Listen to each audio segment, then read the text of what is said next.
I'm going to answer in this video a question that I asked in a live stream earlier this year, and that is, what is the ThinkPad of cars?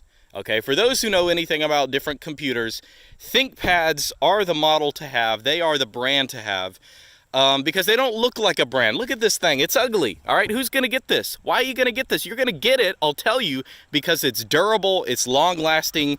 I got this thing for 90 bucks. It was like 10 years old and it's still running great. These computers are easy to fix. They're cheap. I don't know. They're just the best that as they come, right? If you're getting into any other kind of, they're like the anti-Apple. Okay, you're not gonna see this at Starbucks, right? This is not for conspicuous consumption. This is for, I want a computer that works. I don't care about how it looks. And plus, oh look, I get the best part is right here.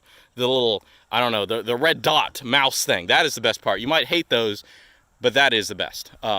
So what is the ThinkPad of cars? This is a question I had. I actually, at the beginning of this year, I did not know anything about cars. I'm not a professional now. But I was looking for a car because I had this Nissan Maxima. The transmission was dying.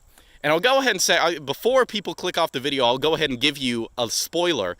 This car, a Lexus ES 330, during this terrible market for buying cars, I got this thing for less than $2,000, and it is basically the ThinkPad of cars. I don't want to say just this model, but when I asked people what is the ThinkPad of cars, they pretty much told me, if you want a good car that is going to last long, independent of how it looks. Now, I think this car looks very nice. I don't really like, the headlights look. But in general, I think this car looks very nice. But what people said is, get either a Toyota or get a Honda. And one thing that I did not know is that Lexuses are actually just Toyotas, right? It's the same company, same people. They just make, their luxury cars are called Lexuses. And actually, Honda's, their luxury variety is Acura or whatever. So I'm gonna put this in here so it's not, in my way. So how did I get this car? How did I get it for less than $2,000? I'll go ahead and say, once I learned all this stuff about cars, I was actually looking for a Toyota. And there was a Toyota Camry at some dealer that I was checking out, a used Toyota Camry. I want to say there was one that was like 2012 and one that was, a little older. But he had one of these. It's a 2004 ES330 Lexus. And I really love the way it looks. Let's get inside. Way back in the day, I used to have a Hyundai Sonata, it was like the luxury brand of the Sonata. And it just had this interior that is a lot like this. You get this kind of fake wood paneling. I like how clear this is. And it just drove fantastic. And this one drives, I didn't end up getting that Lexus, but, because the guy there, he was like, oh, I want $8,000 for it. I tried to get him down to like $6,000 if I trade in my car. I was like, oh, geez, dude, $8,000, I can't do that. But, he didn't want to negotiate on that. So I said goodbye. And basically what I did is I like this model of car. I like the way it looks. I like the way it feels. And they pretty much, they have a really good reputation for lasting a long time. So I want to get something like this. I'm never going to be totally settled on one model. But really what I did is for the next, this was like last summer, but for the next 3 or 4 months, every couple of days I would just get on Craigslist and check for Lexuses, Toyotas, Acuras, Hondas, whatever. And eventually, one day I was settling in doing work somewhere, and I see that there's some guy in a town like 2 hours away, nearly 2 hours, like an hour and a half, who was selling this car for $1,900. Okay, this Lexus ES330 in fantastic condition for $1,900. Now, the poor soul, I ripped this guy, off so bad just by buying the car that he wanted to sell at the price that he wanted to sell, because he literally, the used cars are so expensive now, he literally could have, wanted twice as much, and someone would have bought this thing just as quickly. But I saw it within 30 minutes of the ad being out there. I dropped everything, went and got my checkbook and drove out here to get this car, or at least see if it's legit. And it's been running great for a while. Now, Why did he sell this for less than $2,000? Well, here's one reason. I think there are little superficial bumps on it. And I think his thinking, well, firstly, you ever talk to someone on the phone? I called this guy up. You ever talk to someone on the phone and you could just sort of tell they're a liberal, you know what I mean? Like he just answered the phone and he had this really, like NPR voice, and I was like, oh great, this guy doesn't know anything about cars. I might actually be getting a good deal. He might not actually be ripping me off. So there are little superficial dents like that. I want to say there's another one back. It's pretty subtle. Yeah, so right here, if you can see that. So there are a couple dents on it. And what's its mileage? Okay, let's look at its mileage. Okay, if you're a normie and you don't know a lot about what brands are good, this kind of mileage might frighten you, okay? Look at that. 212,000 miles. Okay, that's a lot of miles. Like if you have like a VW, that's a lot of miles. If you have, a Nissan, it's a miracle your transmission hasn't been replaced 5 times if you have a Nissan. But 200,000 miles on a Lexus or Toyota, that's like maybe halfway through its lifespan, or at least it has a good couple of 10,000s of miles. I mean, this thing is basically worth 2,000 in parts. Okay, that was my view of it. Even if this is going to be a total lemon, I better get this thing because it's nice. AC runs great, very smooth. It feels like he just brought it off the lot. So I think this guy's selling it. He just was like, well, 200,000 miles, that's a whole lot. Wow, this is... oh man, I feel like this car is gonna break, and it has a little dent, so less than $2,000. And I think he totally ripped himself off.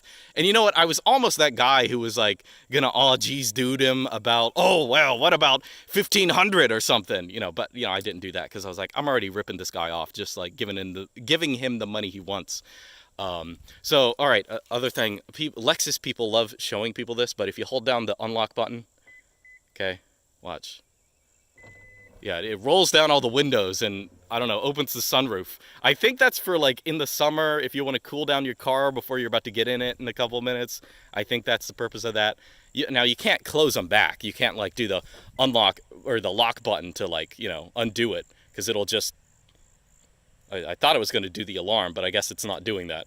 Oh, man, my panic button is broken or something. Anyway, oh, there it goes. There it goes. Anyway, what was I going to say? So yeah, this is the car I got. Lexuses, Toyotas, Hondas, Acuras. I feel like they all have pretty good... And now, there were other cars I looked at. I mentioned VWs. I did try this very nice VW Passat.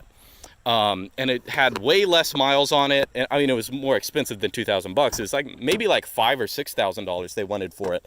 But the thing with those, like... especially European cars just do not have, from what people told me, a reputation of lasting very long. So let's look inside. So just to show you that this thing has the typical accoutrements of a car, I don't know.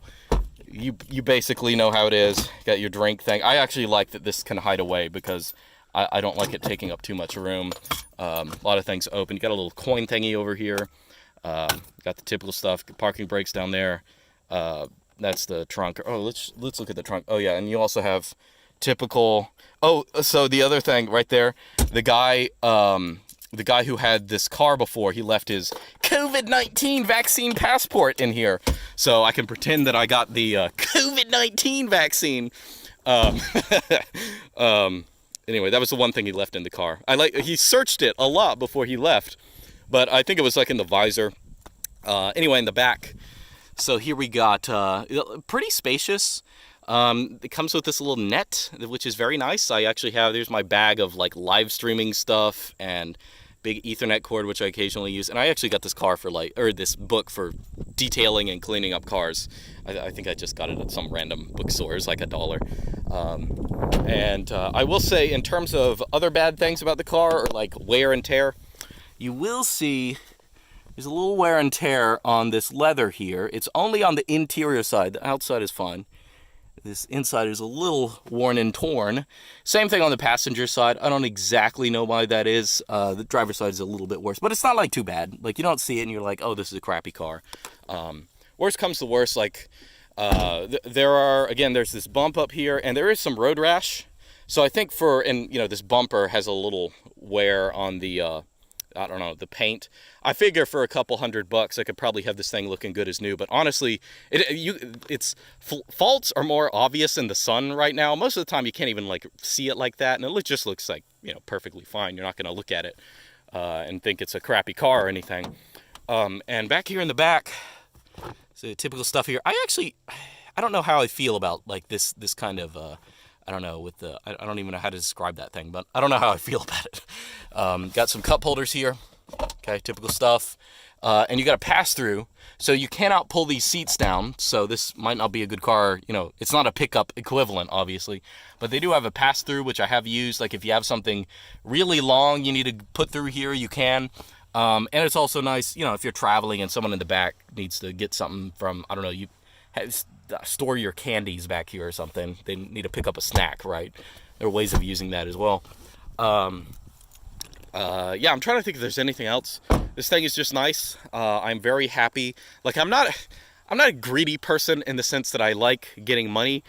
But I think I am greedy in the sense that I'm totally, someone asked in the comments, Luke, you're one of those, how much did I get this for kind of guys, aren't you? And I definitely am. I love a good deal. I am greedy for deals. Maybe that's a vice. Maybe I should tone that down. But I like this car, but I love the fact that I got it for less than $2,000.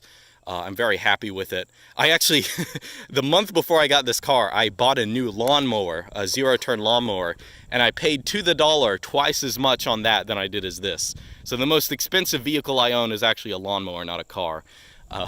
Anyway, so I'm just rambling now. That's it. That's my ThinkPad of cars. You know, happy searching if you're looking for one of these.